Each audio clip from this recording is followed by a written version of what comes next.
dimineața și bine ați venit la Pastila de Urologie, un tratament care vă va transforma cu siguranță în pacienți mai informați și oameni mai sănătoși.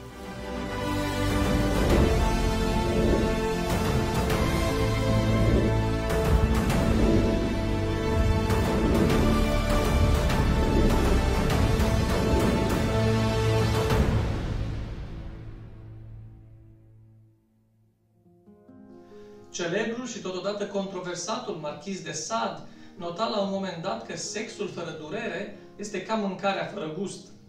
Pe de altă parte, una dintre primele dive ale ecranului din anii 30, frumoasa americancă Mae West, are o replică celebră în cadrul unui minunat joc de cuvinte. Sex is emotion in motion. Sexul este emoție în mișcare. Probabil că amândouă personajele aveau dreptate într-un fel sau în altul. The truth lies in the eyes of the beholder. Adevărul e însă în ochii privitorului. Acest intermezzo literar cinematografic vine să prefațeze subiectul episodului de astăzi, unul, cred eu, mereu de actualitate, dispareunia, definită în mod clasic drept durerea apărută în timpul sau ca rezultat al contactului intim. De-a lungul timpului s-a scris și s-a vorbit mult pe seama acestui subiect, în special odată cu mișcările de emancipare ale femeii. Dar cu toate astea, dispareunia continuă cumva să rămână o temă evitată de femei, ignorată de marea majoritate a bărbaților, cu alte cuvinte, un subiect prea vechi pentru vremuri prea noi, dar totodată un tabu care, cred eu, nu face bine nimănui în cadrul unei relații de cuplu, drept pentru care vă propun în minutele următoare să descoperim împreună elementele de mit și realitate ale acestui subiect.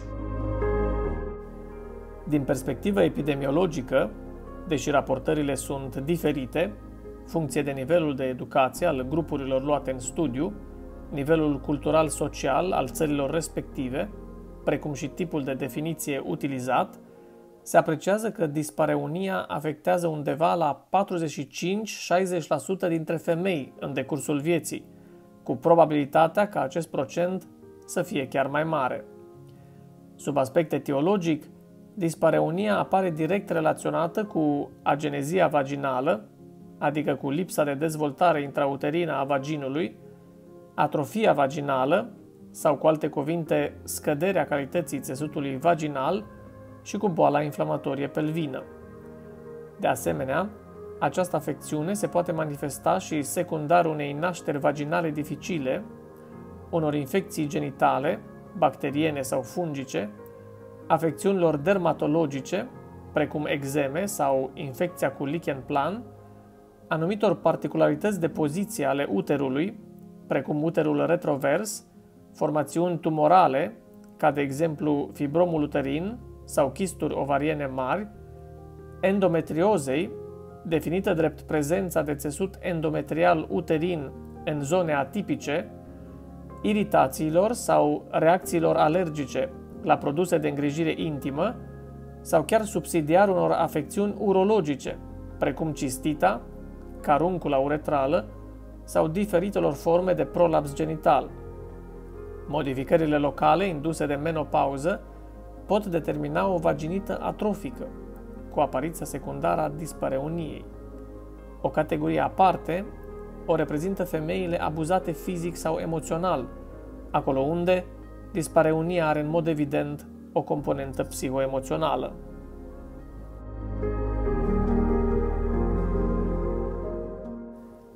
Locul exact al durerii resimțite poate fi împărțit în 3 categorii.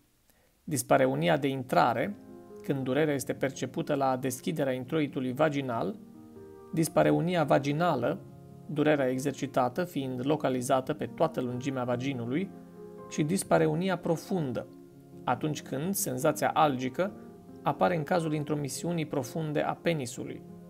Aceasta din urmă fiind relaționată mai des cu endometrioza, boala inflamatorie pelvină, uterul retrovers sau fibromul uterin.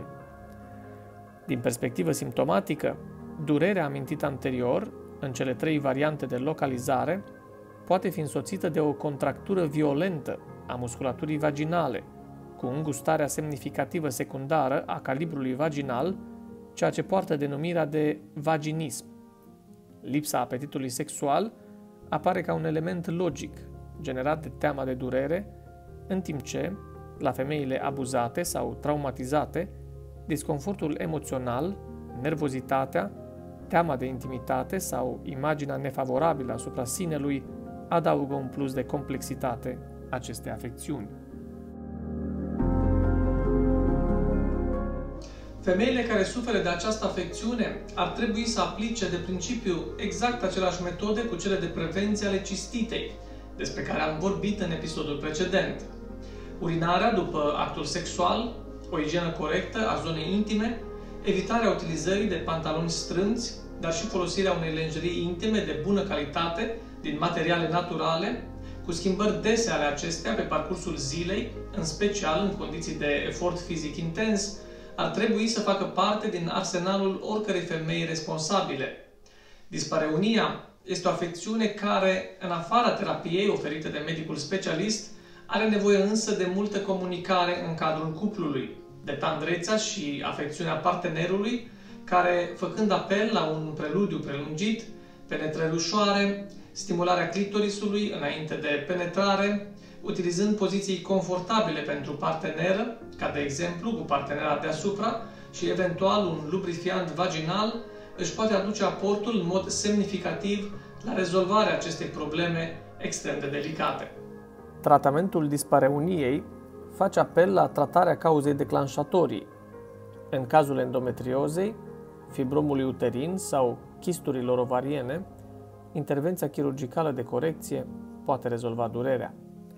În cazul uterului retrovers, schimbarea poziției sexuale cu femeia deasupra, astfel încât aceasta să controleze penetrarea, poate reprezenta un compromis acceptabil. În cazul infecțiilor sau alergiilor, tratamentul prescris de medicul ginecolog, urolog sau dermatolog, după caz, poate elimina dispareunia. Problemele relaționate cu uscăciunea vaginală fiziologică sau secundară menopauzei pot găsi o rezolvare în utilizarea lubrifiantelor vaginale sau a terapiei de substituție locală estrogenică. În cazul dispareuniei survenite pe fondul unor abuzuri fizice sau psihoemoționale, terapia face evident apel la consiliere psihologică, psihiatrică și întotdeauna la terapia de cuplu și psihoterapie cognitiv-comportamentală.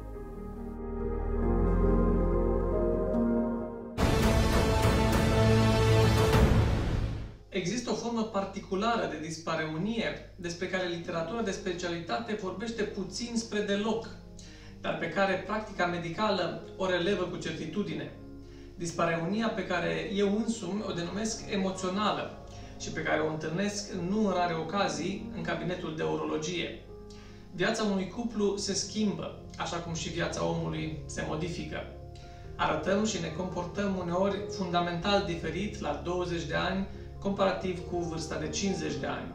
Emoțiile, nevoile, năzuințele și speranțele noastre se modifică odată cu trecerea timpului.